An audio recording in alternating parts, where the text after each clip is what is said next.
Hello, this is Johnny Cycles with CyclesGaming.com here with the wrap up from our league playing Lukka Surprise. Overall, we went 2-3. It's pretty disappointing in a lot of ways. Our wins were against Hardened Scales Affinity and Is It Murktide, and then our losses were against a Cascade Living In deck and a Cascade Rhinos deck, and then Is It Murktide. Um, the deck is powerful when you can assemble the combo, obviously. Resolved Emrakul with haste. Not many people are going to be able to come back from that. What we saw, however, was zero answers in the sideboard or main deck really to fight against the Cascade strategies. So we're kind of just dead on arrival against them, unfortunately. It's possible we can get a turn 3 Emrakul out before they can go off with their cascading. And unfortunately, in both of our matches against the Cascade decks, we didn't have that as a combo option even. And against Rhinos, when we were on the play finally, they got their Gemstone Cavern out, so they had turn 2 Rhinos actually. And per usual, they had multiple sets of Rhinos. So those matches and that matchup feels pretty rough since we don't have Graveyard Hate against the Living In strategy, nor do we play Engineered Explosives to help wipe the board against the Rhinos. So there's something to think about there as far as moving forward with another league. If we want to tweak our sideboard, I'll talk about that more in a minute. Hardened Scales Affinity, I mean, they had really bad luck. They ran cold mold to 4 or 5 both games. I'll take the win, obviously, and we did assemble our combo quick enough that it didn't matter. So our deck performed really well. I don't know if it would have mattered had they not mold to 4 or 5. And the Is It matchup we won. We played around. We got them in, I can't remember game 1 or game 2 at this point, but we did get them with Lukka and Emrakul. They had kind of a weird draw where they had 4 Dragon's Rage Channelers or something like that.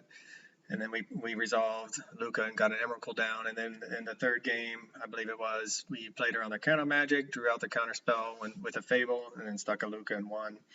So we know it's possible to beat Is It. Then we came back to reality, however, in our last match against another Is It Murktide deck.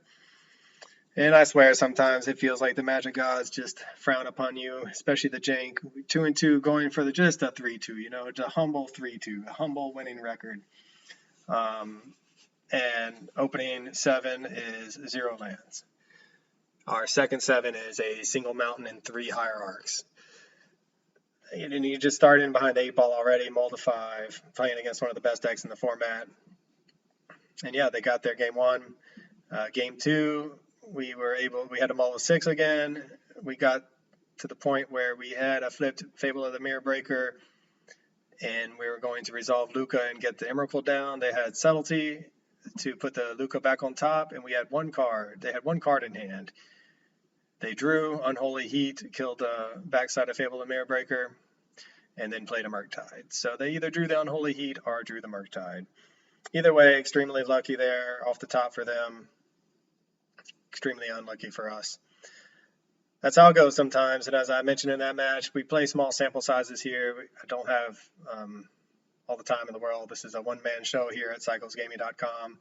A father of 3.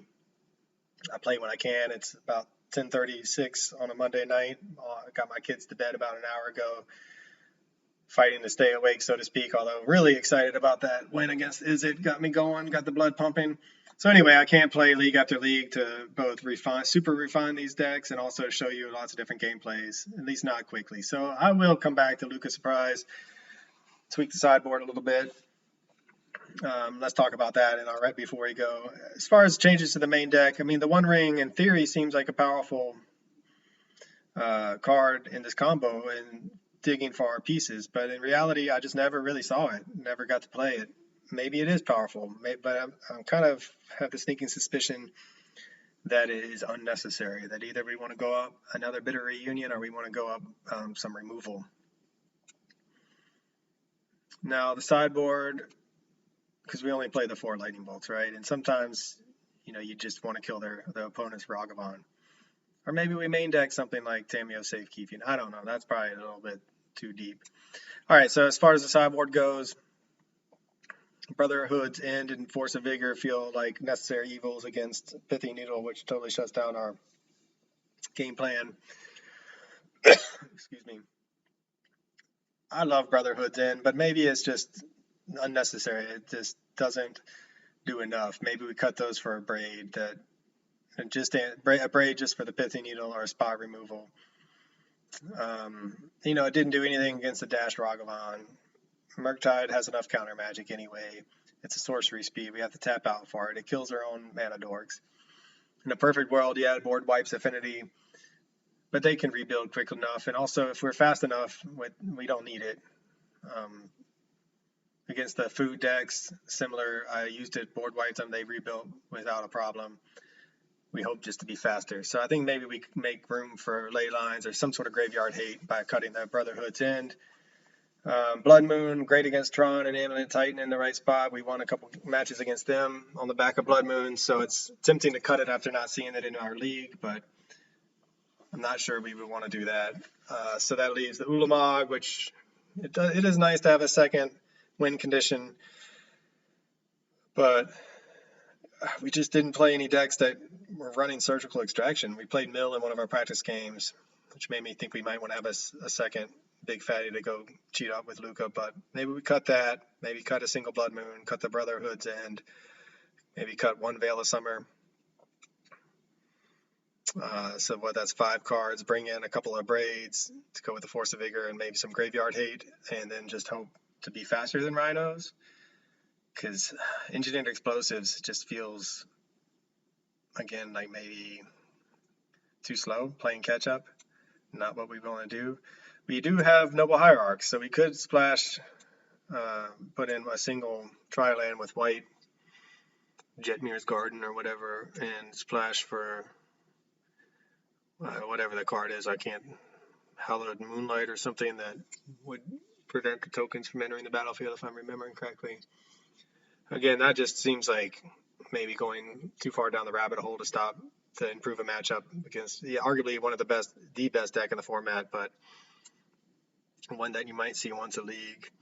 So I don't know. I'll think about it and make a few decisions on the sideboard and present you with another Lukka Surprise deck, Lukka Surprise 4.0, and another league sometime in the future. I think my next plan is going to be revisiting Rule Dragons with the Questing Druid to see how the new hotness, how it affects our Rule Dragons build.